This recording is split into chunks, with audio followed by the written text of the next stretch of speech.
नमस्ते, मैं हूँ याज्ञवल्क्य और मंथन में मैं एक ऐसी विधानसभा सीट पर पहुँचा हूँ, जिसका संयोग सिर्फ़ एक परिवार से जुड़ता है, छत्तीसगढ़ के एक और परिवार से।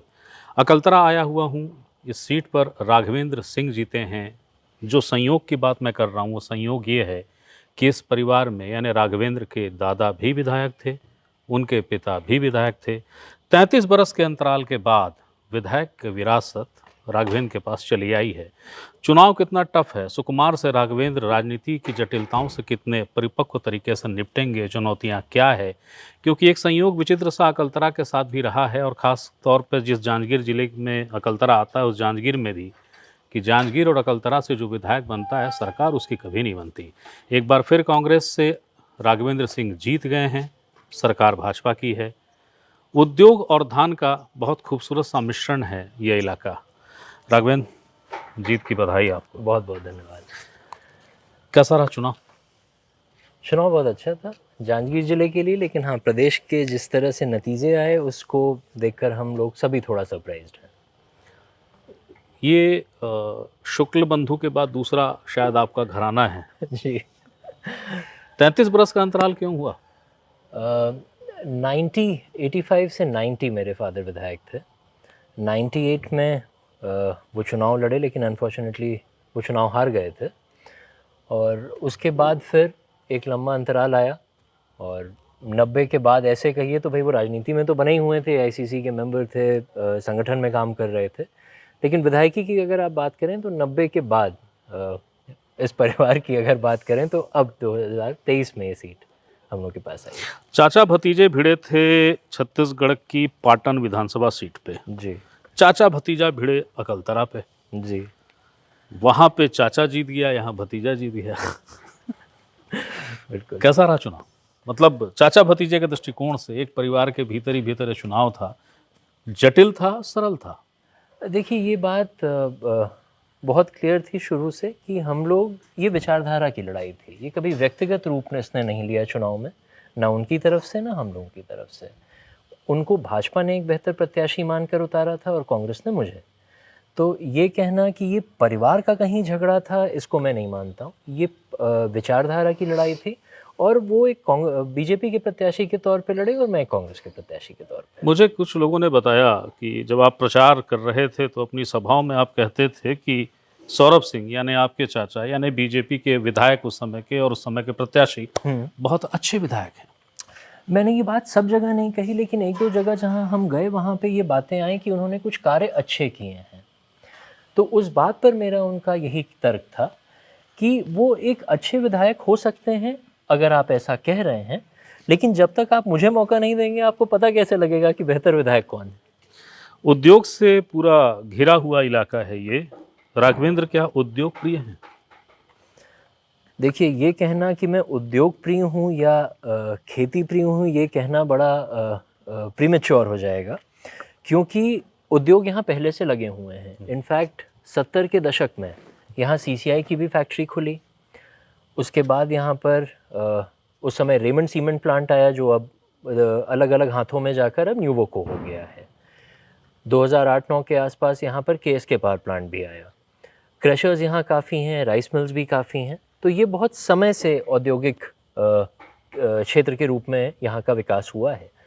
मेरा ये मानना है कि कोई भी एक तरफ हम लोगों को नहीं जाना चाहिए, चाहे वो उद्योग हो या कोई और तरीका हो। सस्टेनेबल डेवलपमेंट का मॉडल बहुत ज़रूरी है। अगर कहीं ना कहीं उद्योग हैं तो उद्योग के साथ हमें पर्यटन, खेती, इन पर भी विचार करना होगा।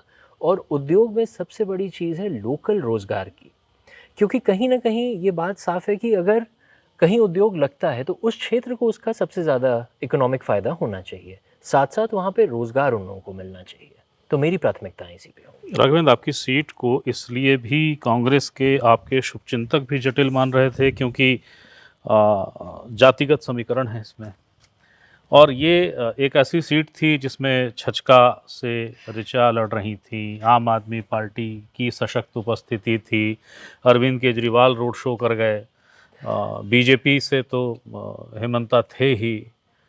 तो ये सारे अनुमानों को, जो आशंकाएं आपके लिए थी, हम उसको बिल्कुल। अनुमान कहते हैं, बिल्कुल। उसको ध्वस्त कैसे कर गए आप? मतलब ये कौन सा कीमियागिरी क्या थी ये? क्या गणित था? ये कोई गणित नहीं था। ये मैं तो बार-बार ये कहता हूँ कि पिछले 5 वर्षों में जो किसानों के लिए कांग्रेस सरकार ने कार्य किए थे, कहीं न कहीं उसका एक फ़ायदा मिला। दूसरा फ़ायदा अपने पिता के नाम का भी मिला, उनकी जो एक छवि थी, लोगों ने उस आशीर्वाद, उस प्रेम को भी दिया।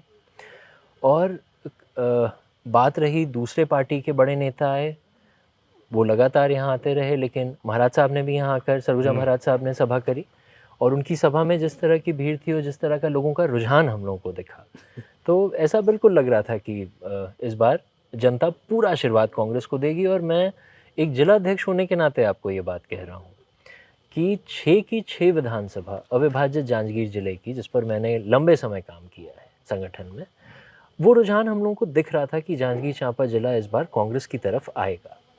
और आदरणीय चरणदास महंत जी के नेतृत्व में जिस तरह का यहाँ पर चुनाव संचालन हुआ और जिस तरह के हम लोग को उन्होंने मोटिवेशन दिया, सभी बड़े नेता देते हैं, चाहे वो महाराज सरगुजा हों, आदरणीय अब बघेल जी हों, लेकिन बिल्कुल त्वरित में यहाँ पर हमारे पास आदरणीय चरणदास महंत जी भी उपलब्ध थे।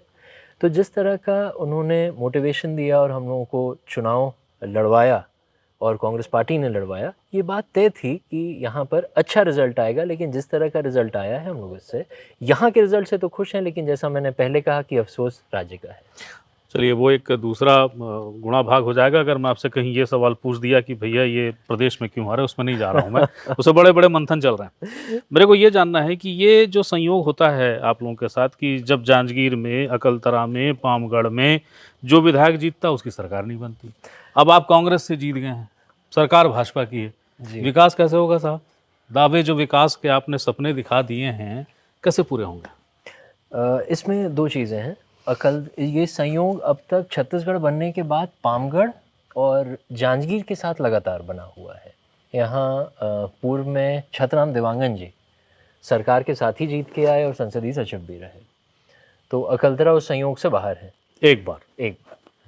और उसके बाद अगर आप बात करें कि यहाँ विकास कार्य कैसे होगा, तो देखिए हमारे यहाँ डीएमएफ का भी मत है, विधायक का भी अपना मत होता है, और उसके अलावा चाहे सरकार कांग्रेस की हो, जैसे अभी बीजेपी की आई है, भरपूर प्रयास रहेगा कि यहाँ के लोगों की जो प्राथमिकताएं हैं उसके लिए किसी भी तरह के पैसे के फंड की कमी ना हो।